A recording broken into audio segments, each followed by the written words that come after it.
আল্লাহ বা তোমাকে আমাকে দুনিয়া জমিনেতে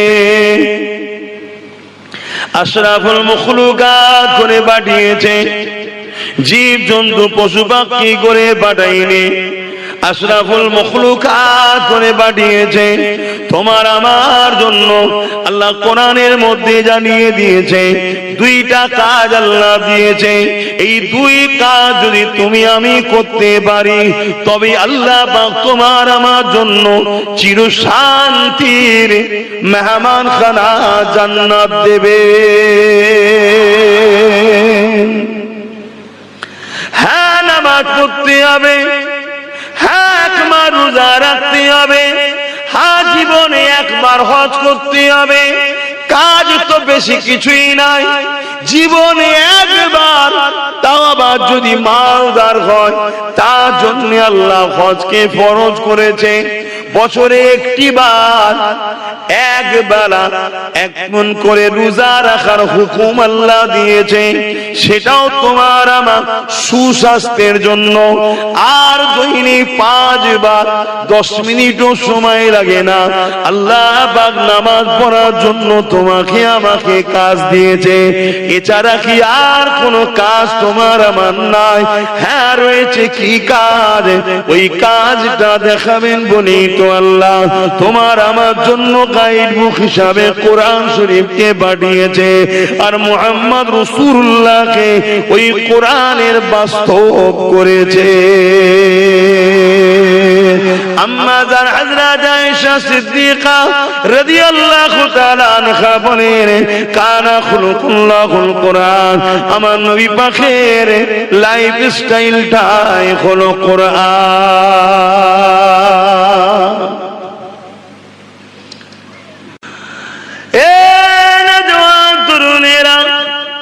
আল্লাহ নবী নবী দয়া নবীকে আল্লাহ পাক তোমার আমার জন্য মডেল করে পাঠিয়েছে। মনে রাখবেন, দুনিয়া আমাদের জন্য চিরস্থায়ী নয়, একদিন তোমার আমার ডাক আসবে, আল্লাহর হাওয়ালায় চলে যেতে হবে। কুল্লু নাফসিন যায়িকাতুল মউত, প্রতিটা নাফসকে মৃত্যুর স্বাদ অবশ্যই চাখতে হবে। এই দুনিয়া তো শুধুমাত্র তোমার আমার জন্য আল্লাহ পাকের পক্ষ থেকে একটা পরীক্ষার জায়গা। বান্দা, হাত দিলাম আমি, চোখ দিলাম আমি, কান দিলাম আমি, পা দিলাম আমি, আমি আল্লাহ তোদেরকে কত সুন্দর করে বানালাম, জবানে কথা দিলাম। বান্দা, ক্ষুধা লাগলে খাবার জন্য হাজারো রকম হালাল খাদ্য দিলাম। ওরে বান্দারে, এই জমিন আমার, আসমান আমার, আমি আল্লাহ লিল্লাহি মা ফিস সামাওয়াতি ওয়া মা ফিল আরদ, জমিন আসমানের একমাত্র মালিক আমি তোদেরকে দুনিয়া জমিনে পাঠিয়েছি শ্রেষ্ঠ মখলুক করে। আমি আল্লাহ তোদেরকে পরীক্ষা নেব। কি পরীক্ষা নেবে? মান আহাব্বা লিল্লাহ ওয়া আবগাদা লিল্লাহ ওয়া আতা লিল্লাহ ওয়া মানআ লিল্লাহ ফাকাদ ইসতাকমালাল ঈমান। ভালোবাসবি আমার জন্য, দুশমনি করবি আমার জন্য, আত্মীয়তা করবি আমার জন্য, বিচ্ছেদ হবি আমার জন্য, আমি আল্লাহ আমার জন্য তোরা এটা করবি, তাহলে আমি আল্লাহ আমার জন্য যে হয়ে যাবে আমি আল্লাহ তার হয়ে যাব। এ তো পরীক্ষার জায়গা এটা। এবং মুমিন যারা হবে, অর্থাৎ আল্লাহর প্রেমিক, নবীর প্রেমিক যারা, তাদের জন্য দুনিয়াটা জেলখানা, কষ্টের জায়গা। জেলখানা বুঝাতে কষ্টের জায়গা। এখানে আপনি অনেক কষ্টের মধ্যে থাকবেন। আল্লাহর যে যত বেশি পেয়ারা হয়েছে, আল্লাহ তাকে দুনিয়াতে তত বেশি দিক দিয়ে পরীক্ষা নিয়েছে, তত বেশি তাকে আল্লাহ আজমেছেন, তত বেশি সে কষ্ট পেয়েছে দুনিয়ায়।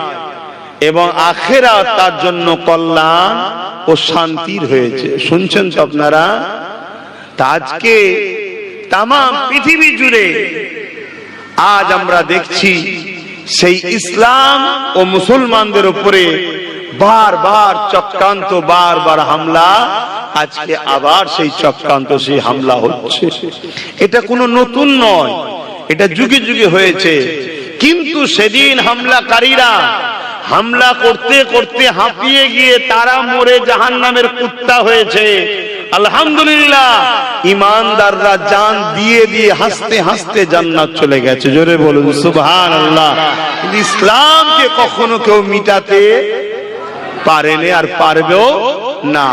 কিন্তু আজকে বড় প্রশ্নের সম্মুখীন আমরা হয়েছি, সেটা হলো এটা সেদিনের মুসলমান আর আজকের মুসলমানের মধ্যে তো অনেকটা পার্থক্য আছে না? নাই? আল্লাহ নবী সাহাবা হুজুরকে জানিয়ে দিলেন, আমার সাহাবারা শুনে রেখে দাও, এমন একটা সময় আসছে আমার উম্মত উম্মতিদের উপরে প্রচন্ড জুলুম অত্যাচার বাড়বে। যেমন কিনা ক্ষুধার্ত পশুগুলো সামনে কোনো খাবার পাত্র পেলে যেভাবে ঝাঁপিয়ে পড়ে, আমার উম্মত উম্মতিদের উপরে একদল অসভ্য বড় বড় জালিম মানুষেরা ওইভাবে আমার উম্মত উম্মতিদের উপরে ঝাঁপিয়ে পড়বে। শুনছেন তো? আপনি কখনো ভাবছেন এই কথাটা শুনে ১৫০০ বছর আগে রাসূল যা বলেছে আজকে ঘটছে কি? আজকে আমাদের উপর ঝাঁপিয়ে পড়ছে না? পড়েনি? এই গত পরশু দিনের কথা, উত্তরপ্রদেশের মতো আমার পশ্চিম বাংলাতেও সম্ভবত বেলগাছিয়া, পরশু দিনে দেখছিলাম 3টে মুসলিম ছেলের উপরে 15-20 জন ঝাঁপিয়ে পড়ল, মার মার মার মার। মানে ক্ষুধার্ত পশুগুলো খাবার থালিতে যেভাবে ঝাঁপিয়ে পড়ে, ছিঁড়াছিঁড়ি খাওয়া খাওয়ি। রাসূল এটা বুঝাতে চেয়েছে যে আমার উম্মতদের উপরে এইভাবে ঝাঁপিয়ে পড়বে। আমরা চারিদিকে সোশ্যাল মিডিয়ায় দেখছি না? দেখিনি? বলুন একটু হ্যাঁ কি না? সারা দিতে হবে। এটা তো ঈদগাহ, কবরস্থান তো নয়। ঈদগায় বসে আছি যখন, মোর্দা তো আপনারা নয়। একটু কথা বলতে হবে, না হয়তো ভালো লাগবে কি করে? একটু তো আদান বিনিময় করতে হবে। আমরা চারিদিকে দেখছি, তাবরেজ থেকে শুরু করে, সানাউল থেকে শুরু করে, হাফেজ জুনায়েদ থেকে শুরু করে, চারিদিকে আমাদের হাওড়া জেলার আনিস খান থেকে শুরু করে, ওদিকে ঢোলা আবু সিদ্দিক থেকে শুরু করে, এদিকে চারিদিকে সব আমরা দেখছি কি। এবং গত পরশুদিন কি দেখলাম? 15-20 জন মিলে 3টে মুসলিম যুবকের উপরে ঝাঁপিয়ে পড়লো। বেঁচে আছে কি জানি না, তবে তাদের চেহারা যখন দেখছিলাম, দেখে দেখার মতো উপায় নেই, একেবারে পুরো রক্তাক্ত হয়ে রয়েছে। আহ, রাসূলের কথা কিভাবে মিলছে দেখছেন। সাহাবা হুজুররা জিজ্ঞাসা করলেন, ইয়া রাসূলুল্লাহ, হাবিবাল্লাহ, এই রকম হামলা হবে কেন? ইয়া রাসূলুল্লাহ, হাবিবাল্লাহ, তাদের কি সংখ্যা কম হবে? আমাদের ভাইরা কি কম সংখ্যা হয়ে যাবে? অর্থাৎ মুসলমানদের সংখ্যা কি কমে যাবে?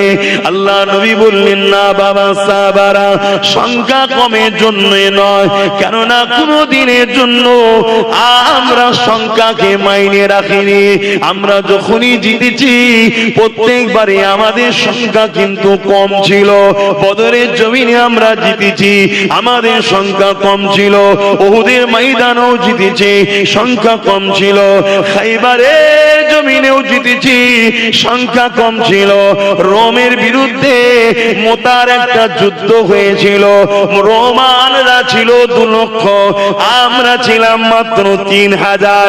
2 লক্ষের মোকাবেলায় 3000 কিছুই নয়, কিন্তু 3000 আমরাই বিজয় পেয়েছিলাম। এই যুবকেরা, তরুণেরা, বাপেরা ইতিহাস সাক্ষী দিতে লেগেছে। হযরত সালাউদ্দিন আইবির নেতৃত্বে এমন করে মসজিদে আকসাকে উদ্ধার করতে গিয়েছিল। মসজিদে আকসাকে জোর করে সেলিবিয়ারা দখল করে নিয়েছিল। আজ যেমন জোর করে ইহুদি সন্ত্রাসীরা দখল করতে চাইছে, ওটা হলো ইসলামের প্রথম কেবলা। আমাদের প্রথম কিবলা মসজিদে আকসা। আর এই মসজিদে আকসার একটা বরকত আছে। সেই বরকতটা হলো এটা, মসজিদে আকসা যার দখলে থাকে দুনিয়া তার দখলে থাকে। বলুন সুবহানাল্লাহ। তাই মসজিদে আকসাকে সবাই দখল করার চেষ্টা করে, কিন্তু সম্পদটা কাদের? ঈমানদার মুমিন মুসলমান আমাদের। কিন্তু বারবার দখল করেছে, অনেকবার দখল হয়েছে, জালিমরা অনেকবার আমাদের থেকে কেড়ে নিয়েছে। আর যখনই কেড়েছিল তখন কিন্তু আমাদের সংখ্যা বেশি ছিল। আশ্চর্যের বিষয় এটা, যখন আমাদের থেকে জালিমরা কেড়ে নিয়েছে, শুনছেন তো সবাই, তখন কিন্তু আমাদের সংখ্যা বেশি ছিল, কিন্তু আমরা ছিলাম তখন বদমাইশ, গান, নাচ, দুনিয়াদারিতে জড়িয়ে গেছিলাম। আর যখন কেড়ে নেয় আমাদের থেকে, নিবার পরে যখন আমাদের ভুল ভেঙেছে, আমাদেরকে গণহত্যা করে কমিয়ে দিয়েছে, যে কটা ছিল তওবা করে সলিড হয়েছে, তারা আল্লাহর কাছে সাহায্য চেয়েছে, আল্লাহ তাদের জন্য উপযুক্ত ঈমানদার নেতা লিডার পাঠিয়েছে। অল্প সংখ্যা নিয়ে সেই নেতার লিডারের নেতৃত্বে আবার মসজিদে আকসাকে আল্লাহ আমাদের হাতে বারবার ফিরিয়েছে। জোরে বলুন সুবহানাল্লাহ। একবার হযরতে নূহ বিন ইউসা হুজুরের নেতৃত্বে 313 জন, যেমন বদরের ঘটনা, 313 জন ওই নবীর নেতৃত্বে মসজিদে আকসা একবার বিজয় হয়েছিল। জোরে বলুন সুবহানাল্লাহ। তাহলে যখন আমরা বেশি ছিলাম তখন কিন্তু আমরা পরাজিত। তার মানে কি, আমাদের মধ্যে চিটে অনেক ঢুকে গেছে। নামে মুসলমান, নামে তালপুকুর ঘটি, নামে মুসলমান, ইসলামের কোনো কালচারই নাই। এখন আমাদের মুসলমানদের মধ্যে অনেক বুদ্ধিজীবী মুসলমান আছে, আবার এত বুদ্ধি মেরেছে, এত বুদ্ধি আল্লাহ দিয়েছে, ও বুদ্ধির চোটে মুশরিক হয়ে যাচ্ছে। হুঁশি না, মুশরিক বোঝেন তো? হ্যাঁ, মুশরিকও বোঝেন না, তাহলে কি হবে আমার সমাজে? যারা আল্লাহর সঙ্গে শরীক করে ফেলছে। আল্লাহর সঙ্গে শরীক করাকে মুশরিক বলা হয়। শিরকের গুনাহ আল্লাহ কখনো মাফ, সবথেকে বড় গুনাহ হলো শিরক করা। স্রষ্টা আমাদের কজন? কথা বলছেন না তো? একজন। কিন্তু কিছু বুদ্ধিজীবী আছে, স্রষ্টাকে ডাইরেক্ট শিরক না করলেও স্রষ্টার জায়গাতে দুনিয়ার নেতাদের ঘরে বসিয়ে দিচ্ছে। এই বুদ্ধিজীবীরা, এদের হুঁশই নাই, এরা নিজেদের পায়ে কুরুল নিজেরাই মারছে। তো যাক, 313 জনের দ্বারা বিজয় হয়েছে। হযরতে সালাউদ্দিন আইবির নেতৃত্ব মসজিদে আকসা একবার বিজয় হয়েছে। হযরতে ফারুক আজম যখন খলিফা হয়েছিলেন তখনও মসজিদে আকসা আবার একবার বিজয় হয়েছে। জোরে বলুন সুবহানাল্লাহ। যখনই আমরা বুরাই দিকে চলে গেছি, যখনই আমরা দুনিয়াদার হয়ে গেছি, যখনই আমরা আল্লাহকে ভুলে গেছি, যখনই আমরা কিতাবকে ভুলে গেছি, যখনই আমরা আল্লাহর পাঠানো নবী রাসূলদেরকে ভুলে গেছি, তখনই আল্লাহ আমাদের উপরে জালিম শাসককে বসিয়ে দিয়েছে। সেই জালিম শাসক আমাদের ঐতিহ্যগুলোকে নিয়ে নিয়েছে, আমাদের ঐতিহ্যগুলোকে মিটিয়ে দিয়েছে, আমাদের মা বেটিদের ইজ্জত লুণ্ঠন হয়েছে, আমাদেরকে কতলে আম ভাবে খুন করা হয়েছে। যখনই আবার আমরা ভুলে গিয়ে তওবা করে দুনিয়াদারি থেকে মুখ ঘুরিয়ে নিয়ে আল্লাহ দিকে ফিরে এসেছি, আসমানি কিতাবের দিকে ফিরে এসেছি, নবী রাসূলদের অনুসরণ করে চলেছি, আবার আল্লাহ আমাদেরকে বিজয় দিবার জন্য উপযুক্ত লিডার পাঠিয়ে দিয়েছে। ওই লিডারের বরকতে আল্লাহ অল্প সংখ্যা থাকার পরও আল্লাহ আমাদেরকে পৃথিবীর বুকে আবার বিজয় দান করে দিয়েছে। ঠিক তেমনই একবার সেলিবিয়া সম্প্রদায় পৃথিবীর তৎকালীন সময় যারা ক্ষমতাশালী ছিল, তারা মসজিদে আকসাকে আমাদের হাত থেকে কেড়ে নিয়েছিল। মসজিদে আকসার আযানকে বন্ধ করে দিয়েছিল, নামাজ ইকামতকে বন্ধ করে দিয়েছিল। মসজিদে আকসাকে 4 লক্ষ সৈন্য দিয়ে সেলিবিরা ঘিরে রেখে দিয়েছিল। কোন মুসলমানকে ঢুকতে দেয় না, মুসলমান গেলে তাদেরকে হত্যা করে দিত।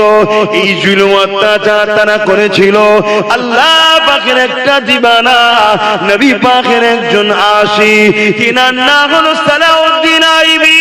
তিনি এমন করে বড় হলেন, বড় হওয়ার পরে 12,000 সৈন্য নিয়ে মসজিদে আকসাকে উদ্ধার করার জন্য রওনা দিলে এই যুবকেরা মসজিদে আকসার কাছাকাছি গিয়ে এমন একটা জায়গাতে তাবু তৈরি করলে, ওই তাবুতে তিনি রাত কাটাতে লাগলে। গোপনে একজনকে ছদ্মবেশে পাঠিয়ে দিলে, যান গিয়ে দেখে আসে সেলেবিয়ারা কি পরিস্থিতিতে রয়েছে। এমন করে সালাউদ্দিন আইবি সৈন্য পৌঁছে গেল। সেই গোপন খবর নিবার জন্য গোয়েন্দা পৌঁছে গেল। সে এসে রিপোর্ট দিতে লাগলো, আমাদের সুলতান সালাউদ্দিন আইবি আমাদের মাত্র 12,000 সৈন্য রয়েছে, আর মসজিদে আকসাকে ঘিরে রেখেছে 1-2 নয়, 4 লক্ষ সৈন্য, এবং সবাই তরোয়ালকে নিয়ামের মধ্যে রাখেন। তরোয়ালকে তারা বার করে রেডি হয়ে আছে। শুনছেন তো? আমরা হলে এই জায়গায় কি করতাম? একদম বুকে হাত দিয়ে বল, দরকার নেই বাবা, বউ ছেলে ভুলে আছে, কাজ কারবার আছে, দরকার নেই। এই যে দরকার নেই, ভয় খাচ্ছি, এই কারণটা তারাও তো মানুষ, তারা তো অন্যায়কে ভয় করে না, আমরা অন্যায়কে ভয় করি কেন? আমার কথাই বাপ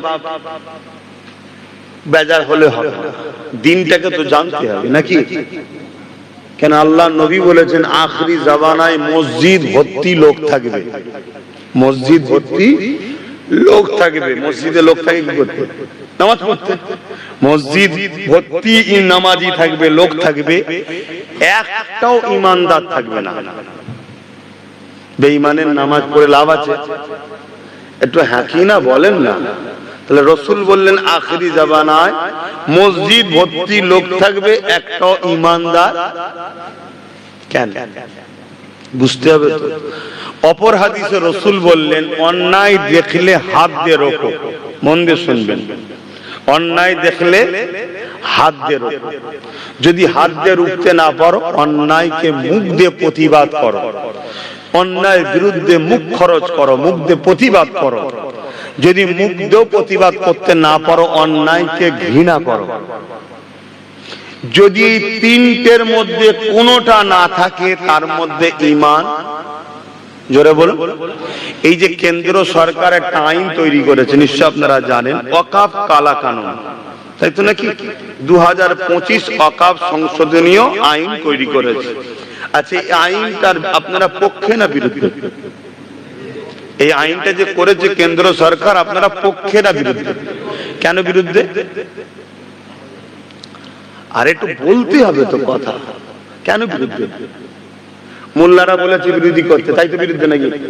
আপনারা জানেন এই আইনে কি আছে? মার খাবেন তাহলে, ঠকবেন তাহলে। যে কোনো জিনিস বিরোধী করার আগে জানতে হবে তো কেন বিরোধী করছি। আপনারা জানেন এই আইনের মধ্যে কি আছে? আপনারা জানেন? হ্যাঁ কি না বলুন। তাহলে বিরোধী করছেন কেন? না আমার ইমাম বলেছে। আমি আপনাকে বলছি, আপনাকে বলছি, আমার হুজুর বলেছে, আমাদের ভাইজান আব্বাস সিদ্দিকী বলেছে, আমাকেও জড়িয়ে নিলাম। আমাদের আলেম উলামারা বলেছে, বিরোধী করছি। ভালো জিনিস, ফলো করা ভালো, ফলো করা ভালো, কিন্তু এটা আখিরি জামানা তো নাকি? আল্লাহ নবী বলেছেন মসজিদ ভর্তি লোক থাকবে, একটা ইমানদার থাকবে না। আল্লাহ নবী বলেছেন আখিরি জামানায় আসমানের নিচে জমিনের উপরে সবথেকে নিকৃষ্ট হবে আলেমরা। এই শুনছেন আমি কি ওয়াজ করছি? শুনছেন তো নাকি? এই দাড়িওয়ালা প্যান্ট, এই দাড়ি ছাড়া প্যান্ট শার্ট পরার কথা আল্লাহ নবী বলেন। তারা ভুল, খারাপ, নিকৃষ্ট, বদমাইশ, ঠিকই কথা, কিন্তু সবথেকে নিকৃষ্ট হবে একদল, বলুন, আলেম। তাহলে এটা সেই সময় তো নাকি? তাহলে আমার বক্তব্য হচ্ছে আপনি বিরোধী তো করবেন, কিন্তু বিরোধী করার আগে জানতে হবে না যে কেন বিরোধী করছেন। আমাকে কি ভুল বুঝছেন নাকি? আল্লাহ নবী বলেছেন আখেরি জামানায় হাতের তালুতে আগুন রাখার থেকেও ঈমান বাঁচানো কষ্টকর হবে। কেউ হাতের তালুতে আগুন রাখতে পারবেন? এখানে কেউ আছে? কারো ক্ষমতা আছে একটু করে আগুন রাখবো হাতের তালুতে রাখতে পারবেন? তার থেকেও কঠিন হলো ঈমান বাঁচানো। এটা সেই সময়। তাহলে এই সময়ে আমি কোনো কাজ করছি একটু জানা দরকার তো নাকি? আপনি তো সব জানেন। চিকিৎসা করার সময় ডাক্তারের নারী নক্ষত্র সব বার করছেন, ব্যাটার বেদিবার সময় সব কুরসি নামাজ কি বলে কুফু নামা নাকি সব বার করে ফেলছে। মেয়ের বেদিবার সময় ছেলের কোথা কি আছে তথ্য সব বার করছে। আর আপনার দিনের বেলাতে সময় নেই কেন? ইসলামের বেলাতে সময় নেই কেন? তাহলে আমরা ইসলাম থেকে দূরে না ইসলামের কাছে? এই জন্যই গাফলতি। তো আমরা সব বেলায় সময় দিতে পারি। আমরা ঘন্টার পর ঘন্টা খেলার মাঠে বসে থাকতে পারি। কখন একটা গোল হবে হা করে বসে আছি, একটা গোল কখন হবে, এখানেও আমাদের সময় আছে। কিন্তু এই আইনটা কেন হয়েছে, কি ব্যাপার, কি করছেন বাপ ভাই? না জ্বালাবেন না, ওইদিকে জ্বালান।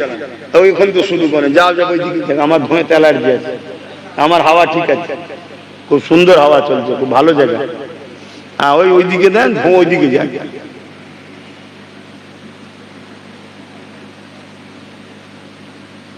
কি কথা বলছিলাম? এই আইনটা কি হয়েছে, কি ব্যাপার, এটা তো আমাদের জানতে হবে না? অবশ্যই আমি আপনাদের কাছে বলছি, আমার জীবনের শেষ নিঃশ্বাস থাকা পর্যন্ত কেন্দ্র সরকারের এই কালা কানুনের চরম বিরুদ্ধে আমিও বিরোধী। শুনছেন তো নাকি? কিন্তু জানতে হবে কেন বিরোধী করছি। আসেন, সময় থাকলে আমি বলবো, আর সময় না থাকলে আপনারা জেনে নেবেন। এখন আমি বলতে চাইছি এতটুকু, শুধু একটা পয়েন্ট শুধু এই কানুনের মধ্যে জানাবো, জানিয়ে আমি অন্যদিকে যাব। প্রথম কথা হচ্ছে, কেন্দ্র সরকার যে থেকে বসেছে সে থেকেই দেশের সংবিধান এবং দেশের গরিব মানুষগুলোকে শেষ করে দিচ্ছে। এবারে আপনি বলেন মুসলমানকে শেষ করছে, গরিব তো মুসলমান গরিব বলি তো শেষ হচ্ছে রে বাবা। কিন্তু মুসলমানের মধ্যে একটা দুটো ধনী আছে না? না, সেগুলোকে কিন্তু কেন্দ্র সরকারের লোকেরা শেষ করেনি, সেগুলোকে জামাই বানাচ্ছে। আপনারা জানেন তো নাকি? জানেন না? একটু হ্যাঁ কি না বলবেন তো নাকি? অনেক মুসলিম আছে, তাদের সব দুলাভাই হয়, তাদের সব মেয়েদের সঙ্গে বিয়ে দিচ্ছে। কেন দিচ্ছে? তারা গরিব নয়, তারা বিশাল পয়সা। তাহলে কেন্দ্র সরকার মূলত গরিবদের দুশ্মন। আর আমরা মুসলমান 100-র মধ্যে 99টা গরিব, তাই আমরা বেশি মরছি। অন্য সম্প্রদায়েরও গরিবরা মরছে, বাপ, অস্বীকার করা যাবে না। কথা বুঝে আসছে তো? যাক, এই কেন্দ্র সরকার একটার পর একটা দেশের সম্পদকে বিক্রি করছে। এই ওয়াকাফের যে আইনটা তৈরি করেছে, মূলত এই সরকারের লক্ষ্য হচ্ছে ইসলামের যে সম্পদগুলো আছে এদেশে, ওই সম্পদগুলোর নিশানাগুলোকে মিটানো, ইসলামের পেহচানগুলোকে মিটানো, ইসলামের স্মৃতি রাখবে না, এবং সেই সম্পদগুলোর প্রচুর ভ্যালু, প্রচুর দাম, সেইগুলো বড় বড় পুঁজিপতিদের ঘরে বিক্রি করে দিয়ে ওই টাকাটাকে লুটতে চাইছে। সারাংশ বলছি বাবা। তাহলে এই কাজটা কেন্দ্র সরকার নাই করছে না অন্যায় করছে? একটু জোরে বলে। ইসলাম বলছে এই অন্যায়টার বিরুদ্ধে বা কোন অন্যায়ের বিরুদ্ধে প্রথম নম্বর কি? হাত দিয়ে রুখতে হবে। ভাই, আমাদের হাতে ক্ষমতা আছে কেন্দ্র সরকারকে রুখার? কথা বলেন না? কেন আমরা হাতে ক্ষমতা তো রাখিনি। আমরা হাতে ক্ষমতা দিয়েছি কাকে? যিনি আজকে বলছে রাজ্যে আন্দোলন করলে আমি তোমাদের দুশ্মন হব। শুনছেন তো নাকি? তার মানে কি, একটা রাজশক্তির বিরুদ্ধে লড়তে গেলে আর একটা রাজ ক্ষমতা থাকলে লড়া যায়, তাই তো নাকি? আমাদের হাতে নেই। তাহলে দ্বিতীয় নম্বর ক্ষমতা কি? মুখ দিয়ে প্রতিবাদ করো। তাহলে মুখ দিয়ে প্রতিবাদ করার দরকার আছে না নাই? জোরে বলো। যদি এই কালা কানুনের বিরুদ্ধে কোন মুসলমান প্রতিবাদ না করে, রাসূলুল্লাহর হাদিস অনুযায়ী তার মধ্যে ঈমান, জোরে বলো। নবী যে বললো যে মসজিদ ভর্তি লোক থাকবে, ঈমান থাকবে না,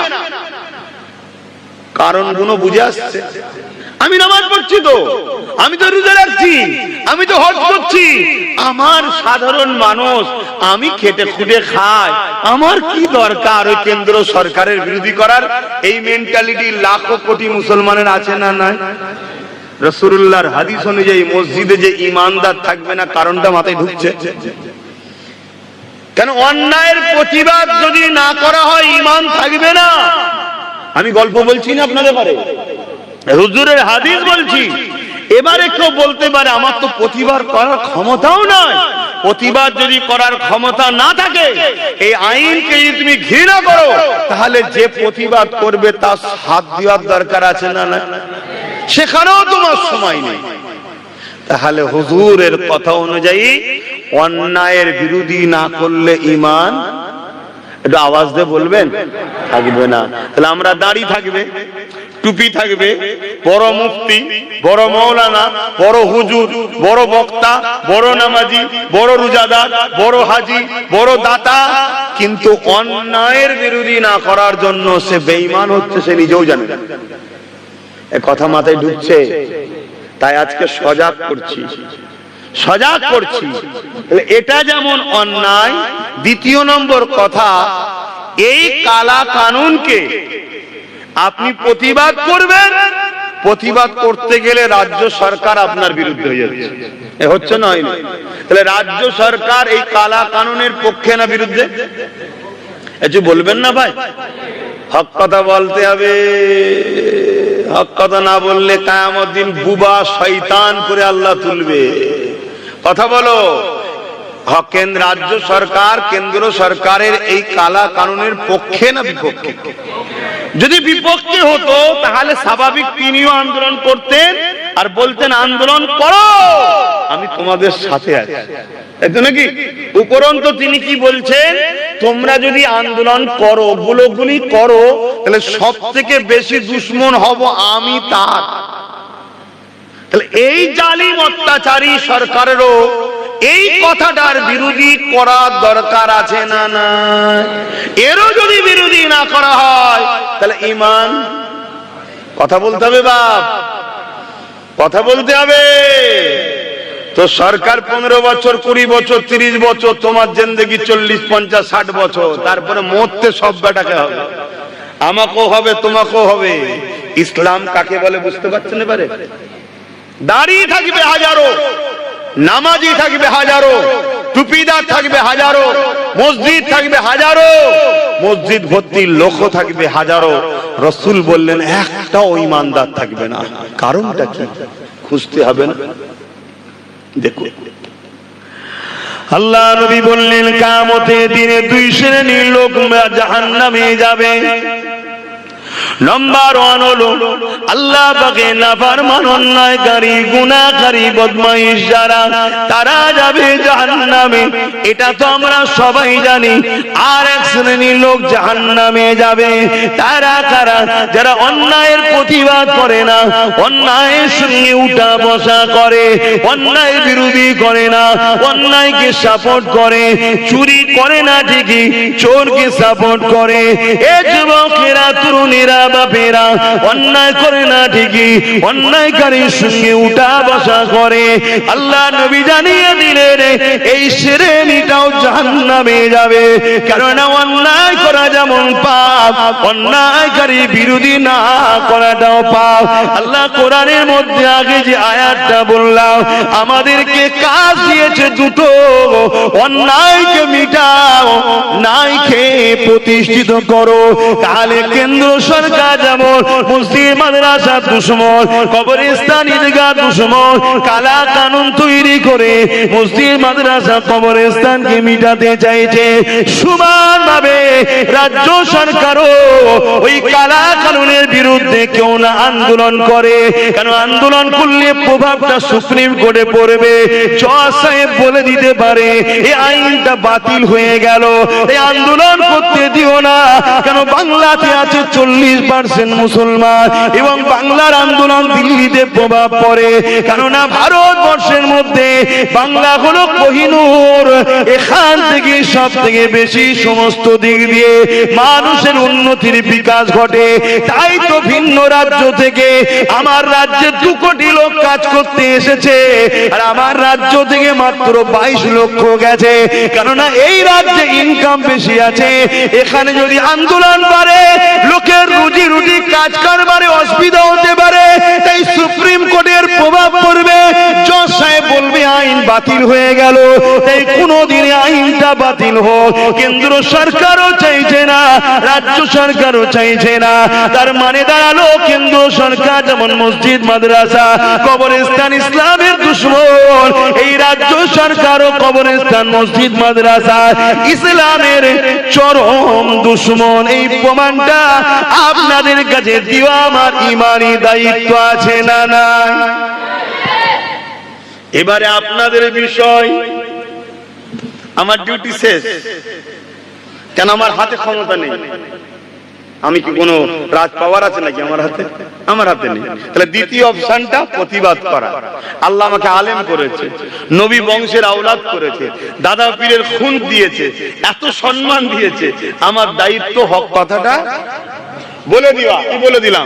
এবারে আপনারা যদি এই কথাটা নেন আলহামদুলিল্লাহ কামিয়াবি আমরা দুজন একসাথে, আর যদি না নেন আল্লাহ জাত পাকের কসম বলছি তার মধ্যে ঈমান থাকবে না।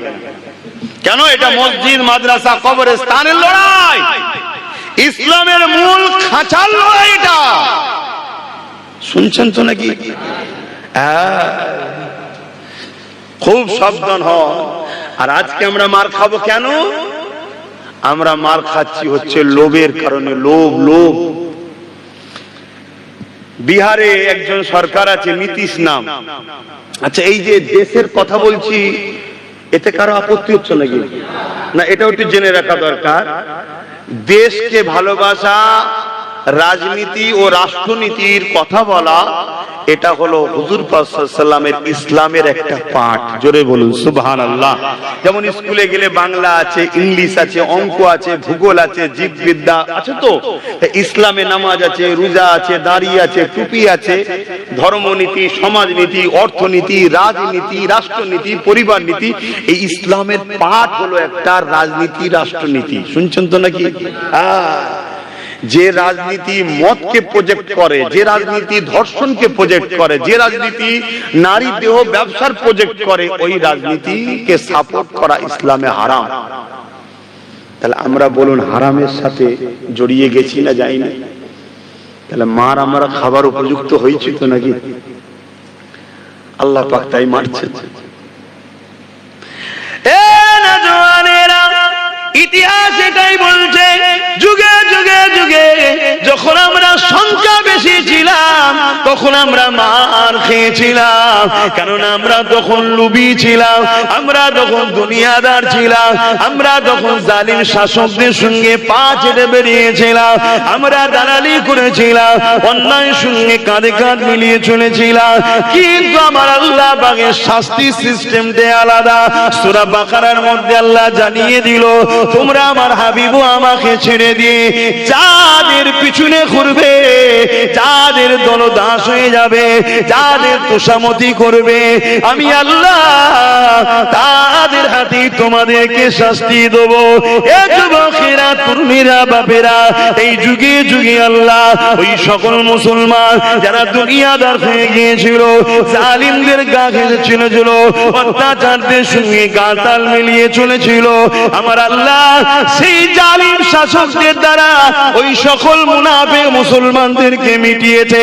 তার তাদেরকে সাইজ করেছে, তাদেরকে আযাব দিয়েছে, তাদেরকে শাস্তি দিয়েছে। ওই সময় মুসলমানদেরকে গণহত্যা করা হয়েছে, মুসলমানদের উপরে যুগে যুগে অত্যাচার হয়েছে। ইসলাম আলাদা জিনিস আর মুসলমান আলাদা জিনিস। আমরা ইসলাম মানি, ইসলাম কখনো কেউ মিটাতে পারেনি, সবে কিয়ামত পর্যন্ত পারবে না। আপনার ধারণা যদি হয় আমরা যদি না থাকি ইসলামকে মানবে, এ যুবকেরা বাপেরা শুনে রেখে দেয়, আমার আল্লাহ নতুন প্রজন্ম তৈরি করে নেবে। ইসলামের মতো নিয়ামত আল্লাহ আপনাকে দিয়েছে, এর গুরুত্ব যদি আপনি না নিন, একে যদি আপনি ধরে না রাখতে পারেন, ইসলাম অনুযায়ী জিন্দগি না কাটাতে পারেন, আমার আল্লাহ আপনার থেকে কেড়ে নেবে, নতুন প্রজন্ম তৈরি করে তার হাতে ইসলামকে তুলে দেবে। তার একটা ছোট্ট নমুনা বলে দিয়ে যাচ্ছি, যে ইউরোপ মহাদেশ সারা জীবন চেয়ে আসছে ইসলামকে মুছে দেবো, ইসলামের বাণী চলবে না।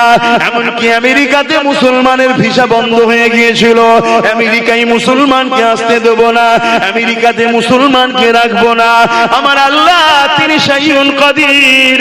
ওই আমেরিকার ডব্লিউ বুশের কন্যাকে আল্লাহ কোরআনের শিক্ষা দিয়েছে, ইসলাম কবুল করিয়ে হাফেজা বানিয়ে দিয়েছে। এ যুবকেরা, তরুণীরা, বাপেরা, ইসলাম ছিল আছে থাকবে, নতুন প্রজন্ম আল্লাহ তৈরি করে নেবে। তার আরেকটা নমুনা বলে দিয়ে যাচ্ছি, ইউরোপ মহাদেশ বলতে লেগেছে, তাদেরই কলম, তাদেরই মিডিয়া, তাদেরই কাগজ, তাদেরই খবর, তারা বলতে লেগেছে আগামী 40-45 মধ্যে, আজকে চলছে 2025, আগামী 40-45 মধ্যে ইউরোপ দুনিয়া হবে সংখ্যাগুরু ইসলাম। আরো জোরে বলুন সুবহান।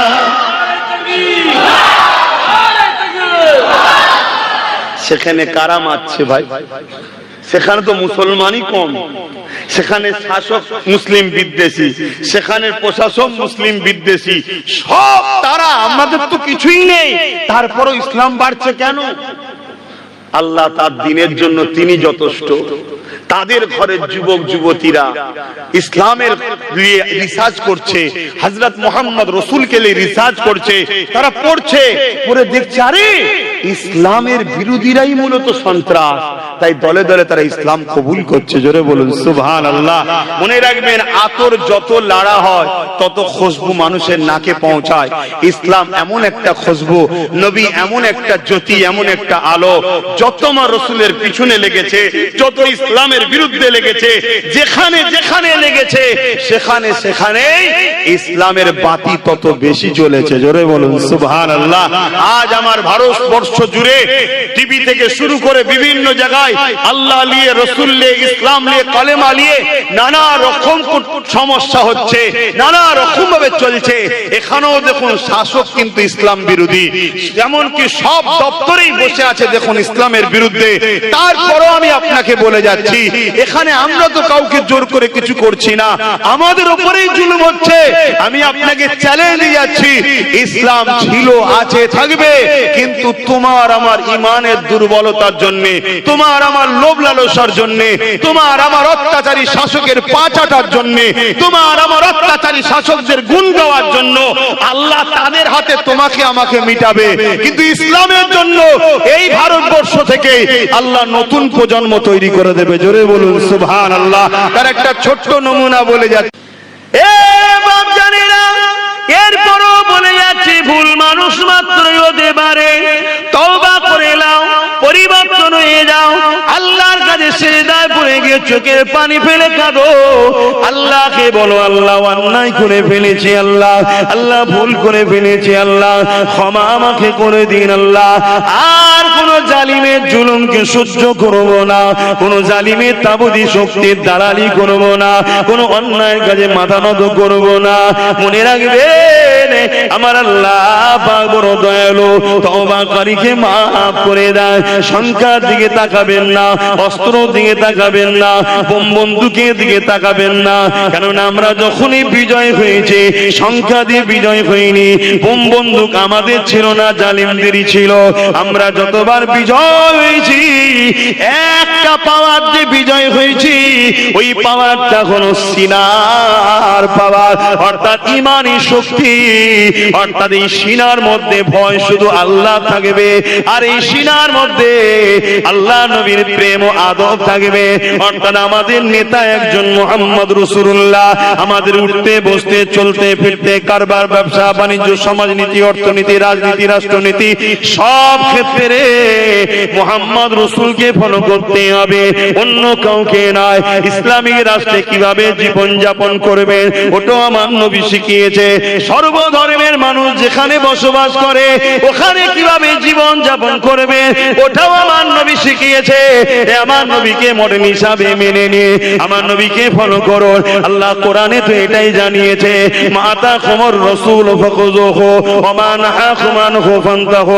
আমার নবী যা আদেশ করছে মেনে নাও, আমার নবী যা নিষেধ করছে ছেড়ে দাও। কোরআনে আরেক জায়গায় আল্লাহ পাক জানাচ্ছে, লাকাদ কানা লাকুম ফি রাসূলিল্লাহি উসওয়াতুন হাসানা। এই দুনিয়ার মানুষেরা তোমাদের জন্য আমি আমার রাসূলকে মডেল করে পাঠিয়েছি। তোমরা যদি কল্যাণ চাও সবথেকে উত্তম মডেল হলো রাসূলুল্লাহ। তোমাদের নিঃশ্বাস টানা ফেলাতে রাসূলকে ফলো করো। এ নওজোয়ান তরুণেরা তাই বলে দিয়ে যায় পরিবর্তন হয়, পরিবর্তন যদি না হয় তাহলে কিভাবে ধ্বংস হবে শুনে রেখে যায়। হতভাগা আকবর রাজ ক্ষমতার জোরে কোরআনের বিরুদ্ধে দ্বীনে ইলাহি তৈরি করেছিল। আমার ভারতবর্ষের মুঘলে আজম ছিল আকবর। নাম শুনেছেন তো নাকি? একটু বলেন না, নাম শুনেছেন? কোরআনকে মিটাবে বলে একটা কিতাব লিখেছিল, কিতাবটার নাম হলো দ্বীনে ইলাহি। কে লিখেছিল? প্যান্ট শার্ট পরা দাড়ি চাচা গুলো। আমার কথা বলবেন না, লজ্জা লাগছে? আলেম বলতে কষ্ট হচ্ছে? আল্লাহ নবী বলেছে আলেম দুই ধরনের, একটা খায়রুল উলামা, একটা শাররুল উলামা। খায়রুল উলামা কারা? ভালো উলামা কারা? যারা মুখ খুলবে আল্লাহ ও রাসূলের জন্য। জোরে বলুন সুবহানাল্লাহ। যারা মুখ খুলবে দুনিয়ার কাউকে ভয় করে না, আল্লাহ ও রাসূলের জন্য মুখ খুলবে। আর হক উলামাদের নমুনা হলো যুগে যুগে যুগে যুগে যুগে হক উলামাদের সঙ্গে জালিম রাজাদের লড়াই হয়েছে। শুনছেন তো নাকি? ইতিহাস বলছে, ইতিহাস ইতিহাস উঠান। প্রত্যেকটা সময়েতেই হক উলামাদের নমুনা হলো সময়ের জালিম শাসক তার বিরুদ্ধে থাকবে। অতএব জালিম শাসকের সঙ্গে যদি পক্ষপাতিত্ব চলে তাহলে বুঝে নিতে হবে উলামা হক নয়। শুনছেন তো নাকি? আর ওয়াজ করবো না, থাকবে আব্বাজানেরা? কেন আমি আরো ওয়াজ করলে আরো কিছু খুলে ফেলবো।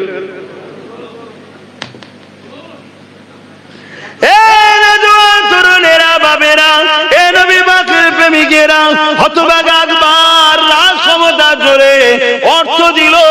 ওই অর্থ দিয়ে একটা কিতাব লিখিয়ে দিল। উলামারা কিতাব লিখতে শুরু করলো। এ যুবকেরা সেই উলামারা কিতাব লিখে দিল। কিতাবটার নাম হলো দ্বীনে ইলাহি। ওই দ্বীনে ইলাহিতে কোরআন বিরোধী নানা রকম ষড়যন্ত্র তৈরি করে বাংলা ভারতের জমিনে ওটাকে খাইয়ে দিল। ওটার প্রচার কে করবে? উলামারাই প্রচার করতে লাগলো। এই যুবকেরা উলামা দুই ধরনের হয়। আবার এই কিতাব জালিম শাসকের বিরোধী করেছিল যিনি, তিনিও উলামা ছিলেন। তিনি অন্য কেউ নয়, হযরতে মুজাদ্দিদে আল পেসানি। আরো জোরে বলুন সুবহান। এই যুবকেরা তরুণেরা হযরতে মুজাদ্দিদ আল পেসানি বিরোধী শুরু করে দিল। হতভাগা আকবর এমন করে মুজাদ্দিদ আল পেসানি বিরুদ্ধে লেগে গেল। নানান দিক দিয়ে হুজুরকে ক্ষতি করার চেষ্টা করেছে, কোন দিক দিয়ে হুজুরকে রুখতে পারে না। কিন্তু আল্লাহ পাকের মর্জি দেখুন, আল্লাহ পাকের ক্ষমতা দেখো। এ যুবকেরা তরুণেরা বাপেরা ওই মুজাদ্দিদ আল পেসানিকে হতভাগা আকবর বন্দী করে ফেললো, জেলের মধ্যে ভরে দিল। হুজুর আমার জেলের মধ্যে গেলে ওই জেলের মধ্যে যত বন্দী ছিল তারা হুজুরের সোহবতে আসতে লাগলো। অমুসলিম যারা ছিল হুজুরের কাছে বসতে লাগলো, অমুসলিম মুসলমান সবাই। আর মুজাদ্দিদ আল পেসানি সোহবতে বসে বসে বসে বসে জগৎ বিখ্যাত বিখ্যাত আল্লাহর ওলি হয়ে গেল। এই খবরটা বাদশার কাছে চলে এলো, জলদি করে বার করে দেন, না হয় জেলের সবাইকে হুজুর তাড়াতাড়ি করে নিচ্ছে, সবাই আল্লাহর ওলি হয়ে যাচ্ছে, নেককার হয়ে যাচ্ছে। এ যুবকেরা তরুণেরা, এর থেকে বড় বিষয় শোনো, হতভাগা মুজাহিদ আল-পেশানির বিরোধী লেগেছিল, কিন্তু এমন করে বাদশা আলমগীর নাম শুনেছেন, তিনি মুজাহিদ আল-পেশানির হাতে হাত দিয়ে বায়াত মুরিদ হয়ে গেলেন। হুজুর বেরোলেন, লড়াই অনেক বড় কথা, একটা বিশাল বড় ময়দানে লড়াই হবে। হুজুরের পক্ষে সামান্য কিছু আলেম উলামা, সব খারাপ নয়, আজ দুনিয়ায় আলেম ভালো আছে না? আলেম ভালো আছে বলে তো দুনিয়া চলছে। তাদের সাহায্য দুয়াতেই তো আল্লাহ আজ আমাদেরকে অক্সিজেন দিচ্ছে, পানি দিচ্ছে, বাঁচিয়ে রেখেছে। ভালো মানুষ আছে না? নাই? আচ্ছা, অবশ্যই আছে। কে বলেছে? হুজুরের পক্ষে গুটি কত ভালো মানুষ, আলেম উলামা ইমাম সব রয়েছে হুজুরের পক্ষে। আর আকবরের পক্ষে বিশাল বড় বড় সব আলেম উলামা, মুফতি, পাগড়ি টাগড়ি পরে, জুব্বা টুব্বা আজকান টাজকান লাগিয়ে সব এসেছে। আকবরের কাছে মিলিটারি টিলিটারি সব রয়েছে, ওই ভয়ে তো সব ওই দিকে আসে। মুজাহিদ আল-পেশানি হাত উঠালেন, আল্লাহ আপনি যদি সাহায্য না করেন, এই দুর্বল আমরা জামাত, আমরা অল্প গুটি কত, আমরা কি করে বাঁচবো মালিক? ওর দিকে সব পাওয়া। আল্লাহর পক্ষ থেকে সাহায্য এলো, বিশাল তুফান এলো। সেই তুফানে পুরো আকবর ও আকবর বাহিনীকে আল্লাহ মিটিয়ে জাহান্নামে পাঠিয়ে দিলেন। মুজাহিদ আল-পেশানিকে আল্লাহ বিজয় দিলেন। জোরে বলুন সুবহানাল্লাহ। এরকম যুগে যুগে ঘটেছে। বা ইমামে আজম হুজুরকে পর্যন্ত জুলুম করেছে সময়ের শাসক। হক কথা বললে বাপ জুলুম হবে। আপনারা কাছের মানুষ সবই জানেন, আমার বাড়িতে রাত 2টোর সময় পুলিশ গেছিল, জানেন তো নাকি? হক কথা বললে হবে বাপ, ওটা নিয়ে ঘাবড়ালে হবে না, ওটা নিয়ে চিন্তা করলে হবে না। 100 বার পাঠালেও হক কথা বলতে হবে, যদি আল্লাহকে ভয় করি। শুনছেন তো নাকি? কেন দুনিয়া কদিনের, তকদিরে যেটা লেখা আছে সেটাই হবে, এটাকে রদ করতে পারবো না। আর এটাকে কেউ জোর দেখিয়ে চেঞ্জও করতে পারবে না। কিন্তু তোমাকে হক কথা বলতে হবে, সত্য কথা বলতে হবে, অন্যায়ের বিরুদ্ধে বলতে হবে, ন্যায়ের পক্ষে বলতে হবে। তাই আমার কওমের মানুষ, আপনারা হয়তো বিভিন্ন সময়, বিভিন্ন ক্ষেত্রে, বিভিন্ন টাইমে, বিভিন্ন দিকে ছিলেন, আলাদা কথা। সব তওবা করুন, তওবা করুন, ফিরে আসুন। ফিরে এসে নিজেদের বাচ্চাদের ভবিষ্যৎ এবং নিজেদের ধর্মীয় স্বাধীনতার জন্য বাপ নিজেরা পাওয়ার তৈরি করুন। মনে রাখবেন, লুহা না হলে